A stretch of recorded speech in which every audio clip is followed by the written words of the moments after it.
আসসালামু আলাইকুম। শেষ পর্যন্ত মার্কিন যুক্তরাষ্ট্র ইরানের ৩টি পারমাণবিক স্থাপনায় আঘাত হেনেছে। এই আঘাত হানার মধ্য দিয়ে সরাসরি তারা ইরান যুদ্ধে জড়িয়ে পড়ল।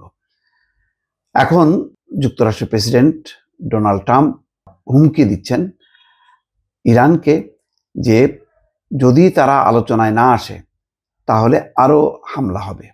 যুক্তরাষ্ট্রের এই হামলার পর বিশ্বজুড়ে প্রতিক্রিয়া সৃষ্টি হয়েছে। ব্রিটেন মুখ খুলেছে সৌদি আরব। কিন্তু আরেকটি দুঃসংবাদ আছে, সেটি হচ্ছে একই সঙ্গে যেমন প্রতিক্রিয়া বাড়ছে তেমনি শঙ্কা বাড়ছে। একটি খবরে বলছে 40,000-এরও বেশি মার্কিন সেনা ঝুঁকিতে পড়তে পারে। অর্থাৎ ইরানের গতি প্রকৃতি এবং তার অতীত ঐতিহ্য বিশ্লেষণ করে বিশ্লেষকরা বলছেন যে ইরান যেভাবেই হোক এই হামলার পাল্টা প্রতিক্রিয়া দেখাবে।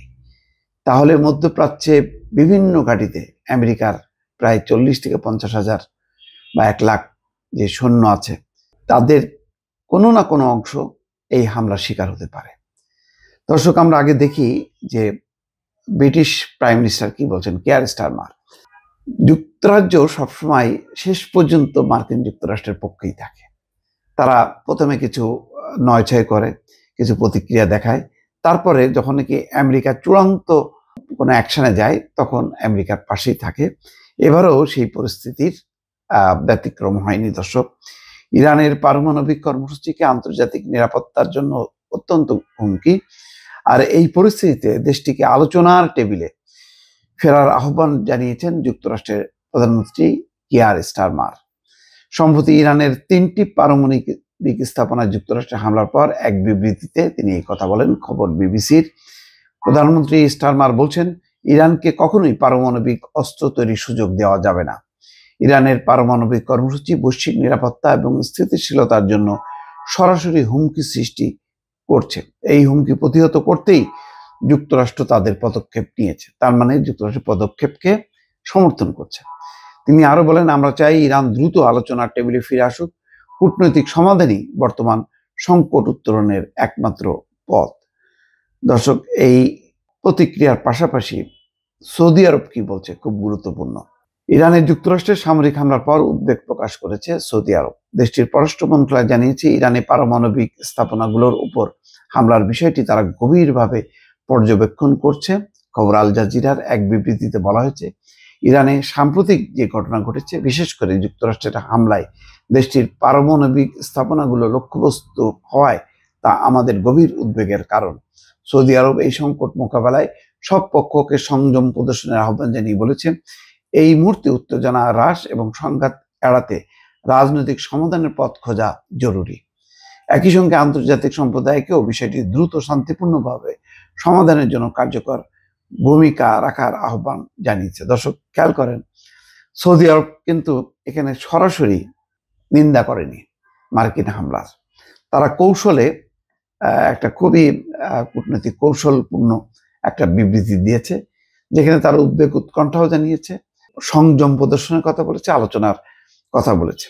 তার মানে ধরি মাছ না ছুঁই পানি টাইপের একটা বিবৃতি তারা দিয়েছে, যেখানে সরাসরি তাদের প্রয়োজন ছিল মার্কিন এই হামলার বিরোধিতা করা, কিন্তু তারা সেটি করেনি।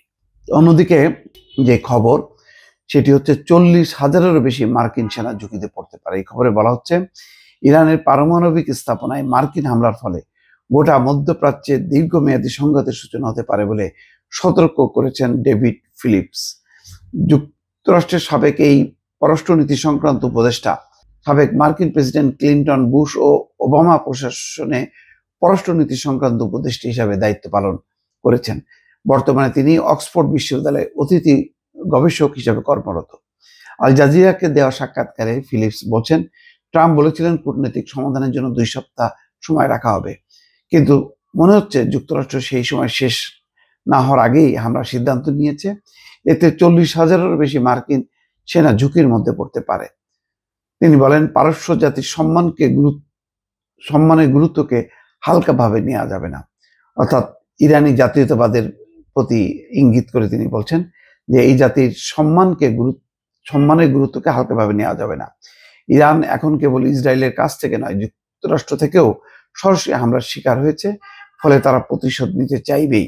ফিলিপসের মতে ইরানের প্রতিশোধমূলক পদক্ষেপের লক্ষ্য হবে যুক্তরাষ্ট্রের মধ্যপ্রাচ্য জুড়ে ছড়িয়ে ছিটিয়ে থাকা সেনাঘাঁটি, লোহিত সাগর এবং অন্যান্য কৌশলগত মার্কিন স্বার্থ যেখানে আঘাত হানতে পারে।